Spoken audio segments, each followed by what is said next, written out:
You are not poor because you lack faith. You are poor because you lack the architecture. King Solomon was the wealthiest man alive. Yet modern churches only teach half his financial code.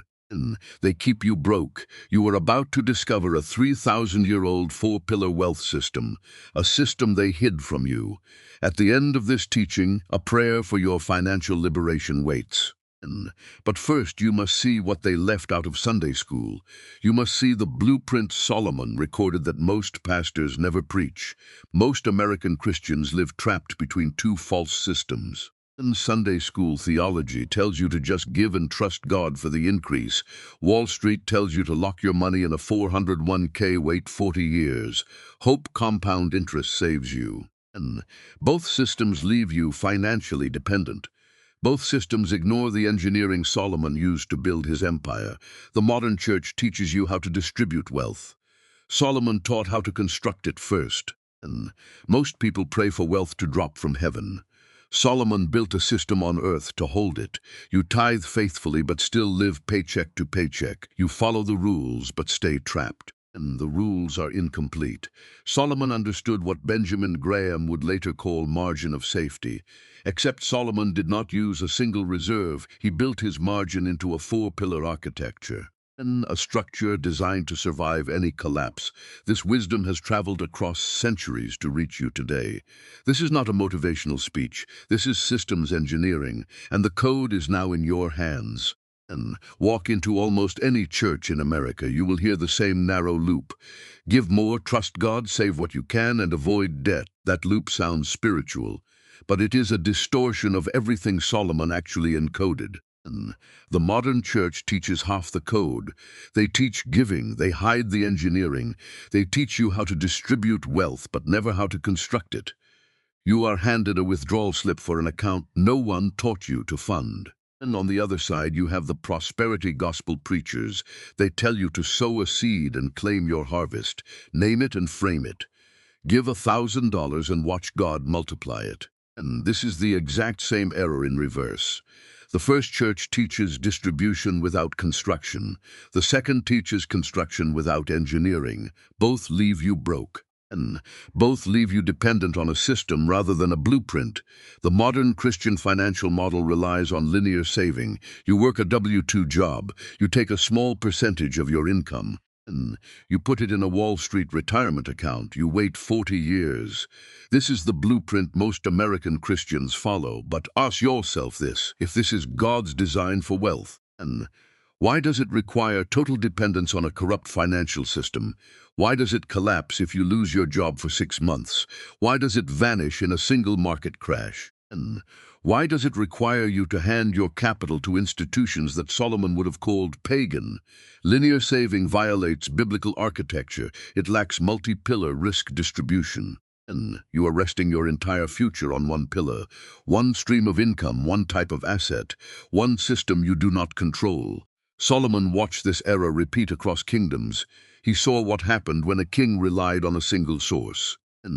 One drought, one war, one siege, and the entire economy collapsed. A single pillar is not a foundation, it is a tightrope, and Wall Street handed you a tightrope and called it a retirement plan. The 401k is the most dangerous financial instrument ever handed to the American class. It promises safety while delivering volatility. It locks your wealth behind penalties and taxes. It ties your future to companies you did not build, markets you cannot read, and bureaucrats you cannot hold accountable. You own nothing tangible, you hold a digital promise. Solomon never built on digital promises. He built on land, livestock, trade routes, and silver, tangible, controllable, real. The cost of this half-code is generational. You feel spiritually unfulfilled, but financially trapped. You tithe on Sunday and stress about bills. On Monday, you feel guilty for wanting more. You are told that desiring wealth is ungodly, so you settle. You accept financial fragility as a sign of spiritual humility. But Solomon never equated poverty with piety. He equated poverty with a lack of wisdom. Proverbs 24:3-4 says, "By wisdom a house is built, and through understanding it is established." And through knowledge, its rooms are filled with rare and beautiful treasures. Wisdom builds, understanding establishes, knowledge fills. Poverty is never mentioned as a virtue. The cost compounds across generations. And your children watch you stress about money while serving at church. They learn that faith and financial struggle go together. They inherit your guilt about wealth. They inherit your single-pillar architecture. And by the time they enter the workforce, they replicate the same W-2 trap. The cycle continues because the blueprint was never passed down. Solomon wrote Proverbs specifically to break this cycle. And he wanted his son to inherit the architecture, not just the throne. Solomon saw this clearly. He watched merchants in Jerusalem's markets. He observed those who spread their assets across trade. In land, livestock, and silver, they survived every crisis. He observed those who poured everything into one venture. They gained quickly and lost everything. The difference was not faith, and the difference was architecture. Solomon refused to rely on a single stream. He built multiple pillars because he knew the future was uncertain. He did not predict markets, he engineered survival. And when you mix your defense money with your growth money, you guarantee a collapse. When your emergency fund and your retirement account sit in the same market, a single crash wipes out both. You think you are diversified because you own 20 stocks, but you own one pillar, and one pillar is not a building. This is not stewardship. This is slow financial suicide. And now here is something extraordinary. Solomon did not leave his wealth to chance. He formalized his strategy into a manual. The book of Proverbs is not a collection of moral platitudes. It is a financial engineering document. Most Christians read Proverbs like a devotional. Solomon wrote it like a blueprint. Consider what that means in practical terms. Proverbs 21:5 says, "And the plans of the diligent lead to profit as surely as haste leads to poverty." Notice the word plans, not prayers, not luck, not giving, plans. Solomon is teaching architectural calculation. He is telling you that profit follows structure, haste follows emotion. The diligent do not simply work hard, they architect. They design systems that produce profit predictably. Haste, on the other hand, builds nothing. It chases, it reacts, it borrows against a future it never constructs. The Hebrew word for plans here is machashaba. It literally means a contrivance or a device. This is an engineering term. Solomon is not describing positive thinking. He is describing a machine, a contrivance built to generate and hold wealth. The sages understood this. And they did not pray for money to appear. They engineered systems that produced it predictably. Modern financial planners use the word budget. Solomon used the word machashaba. A budget tracks what you spent, and a contrivance engineers what you will build. The difference is direction. A budget looks backward, a contrivance looks forward. Most Christians have a budget. Few have a contrivance. Few have a machine designed to produce wealth on purpose. Proverbs 24:27 expands the protocol. Put your outdoor work in order and get your fields ready. After that, build your house. Notice the sequence. First, establish your income source, then build your lifestyle. Most Americans invert this. They buy the house first, then they spend 30 years working to afford it. And the house becomes the pillar, the house becomes the trap. Solomon called this haste. He warned that haste leads to poverty every time. Build the field first, build the house second. And the order is not a suggestion, it is engineering protocol. Ecclesiastes 11:2 instructs further. Give portions to 7, yes to 8, for you do not know what disaster may come upon the land. And this was not charity advice, this was portfolio construction. Solomon mandated uncorrelated distribution, 7 portions, 8 allocations if disaster wipes out 1 portion. 7 remain. If disaster strikes, 6 remain. You survive because the architecture absorbs the shock. This is the same logic insurance companies use today. Spread the risk and absorb the shock, survive the unknown. The ancient Hebrews applied this practically. They did not put all their wealth in one vault. They allocated liquid capital for immediate survival. And this was silver and coin kept on hand for emergencies and opportunities. They funded trade caravans for yield. This was active business generating revenue. They held land and vineyards for storage. And this was tangible wealth that could not be stolen in a market crash, and they practiced gleaning laws for overflow. They left the edges of their fields for the poor and the foreigner. And this was built-in generosity, not an afterthought, an architecture. Solomon's own wealth reflected this architecture. 1 Kings 10 describes his defense reserves of gold and silver.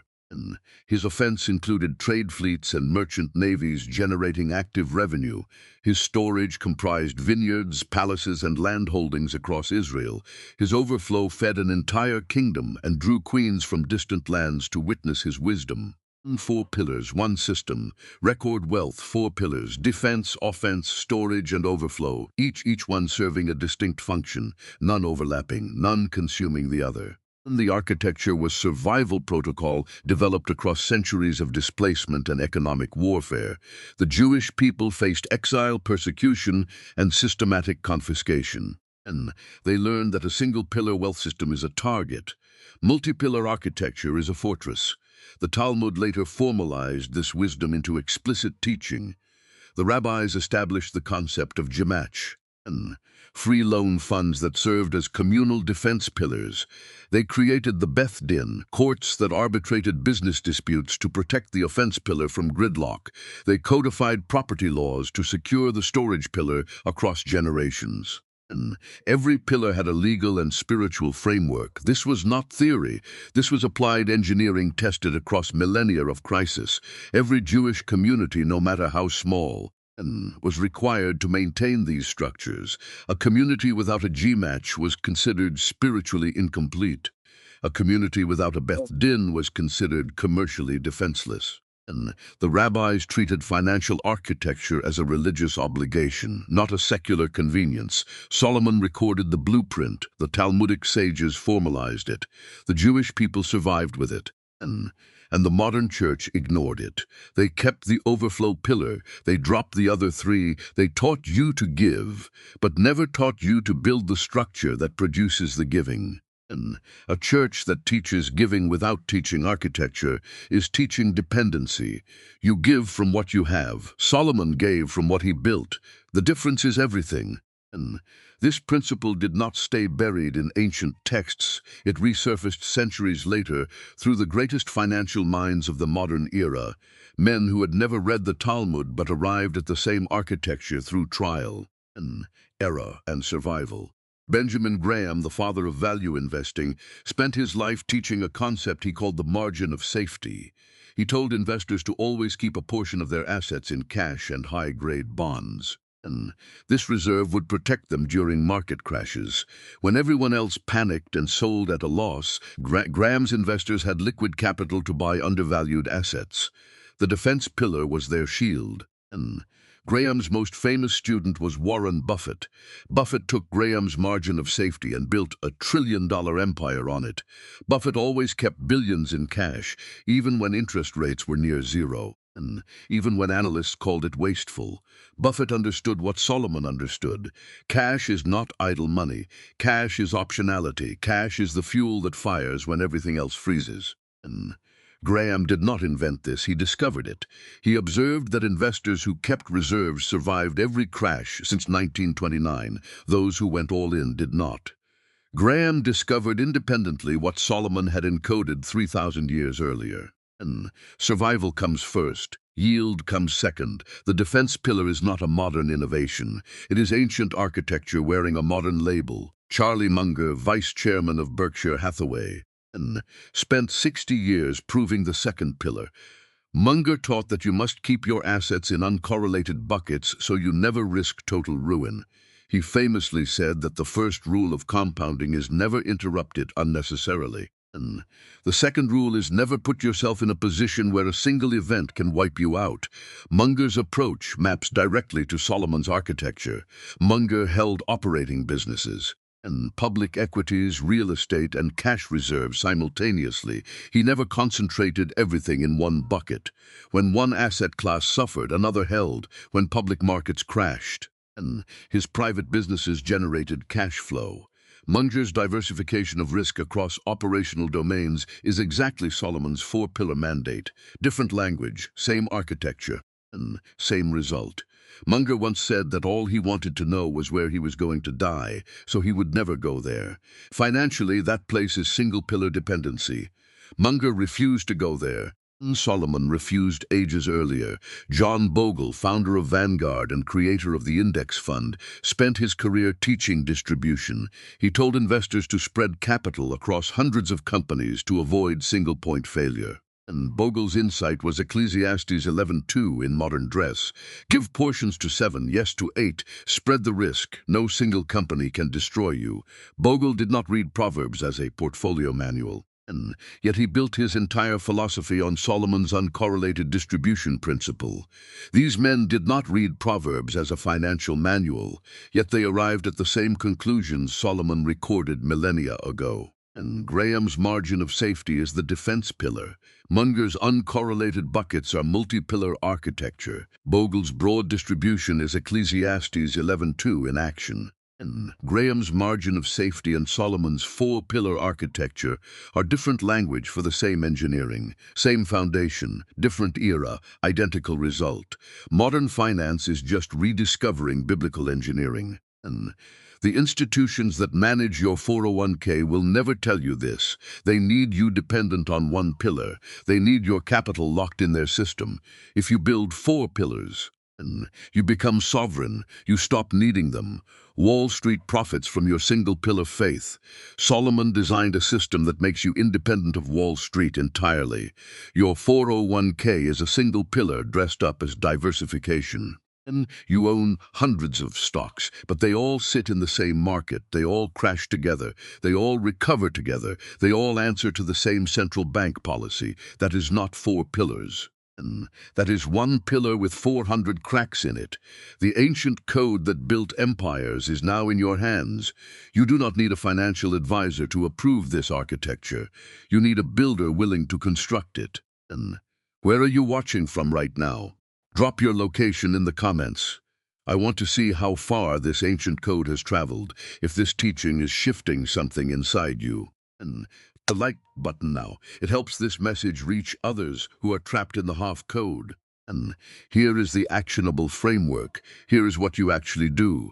There are four pillars. Each one is non-negotiable. You must audit your current assets and categorize them into these four pillars today.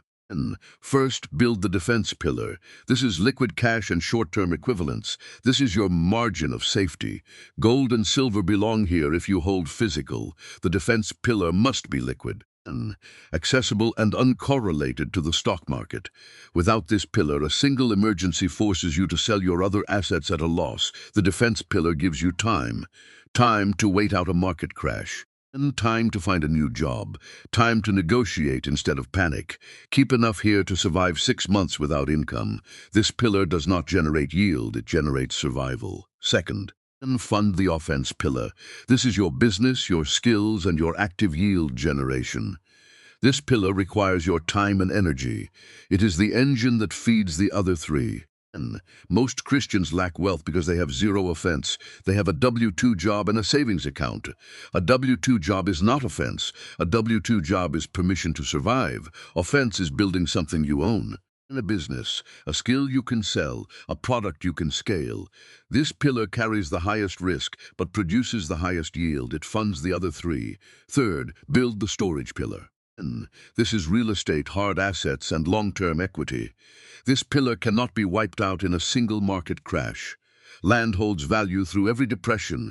Real estate generates rental income while appreciating over decades. And hard assets like gold and productive land hold wealth across generations. The storage pillar is where offense profits park. You convert active income into passive holding. This pillar is slow. And it is boring, it is indestructible. Fourth, establish the overflow pillar. This is generational giving and legacy. Once the first three pillars are full, excess flows out. This is the only pillar the modern church teaches. But it only functions if the first three exist. You cannot sustain overflow without architecture beneath it.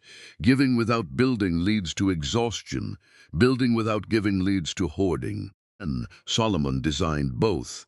The overflow pillar includes inheritance for your children, charitable giving, and community investment.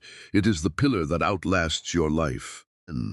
The four-pillar system means you can lose one entire leg and still survive on the remaining three.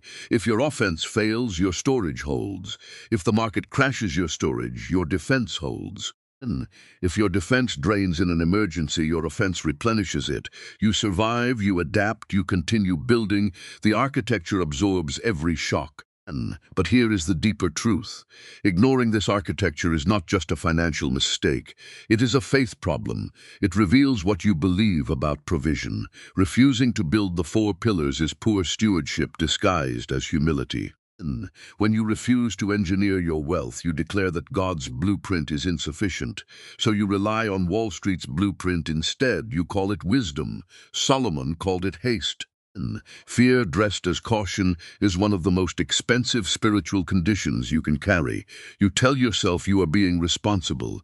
You tell yourself you are waiting on God. But waiting on God does not mean ignoring the system He gave you. Solomon did not wait for wealth. He built the architecture God designed to hold it. Presumption says, I will create the need now and force God to provide later. But stewardship says, I will build the structure now so that provision has a place to land. If this teaching has equipped you with something you can apply this week, subscribe to this channel. More of this ancient wisdom is waiting here, decoded for the world you live in now.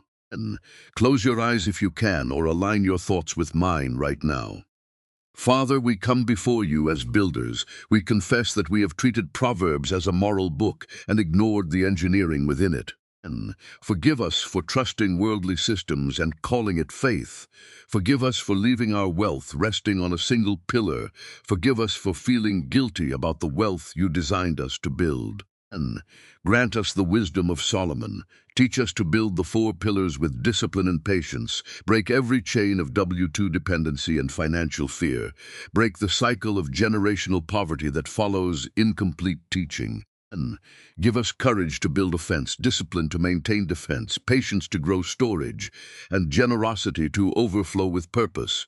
We surrender our wallets, our plans, and our future earnings to your lordship. Make us faithful stewards who hold the architecture you designed. May every enterprise we build bring honor to you and provision to our families and those in need. In the name of Jesus, amen. Go build with wisdom. The blueprint is ancient, the ground beneath you is solid, and the code is now yours. You are not a slave to Wall Street. You are not a slave to the W-2 trap. You are a builder equipped with ancient engineering. You are free.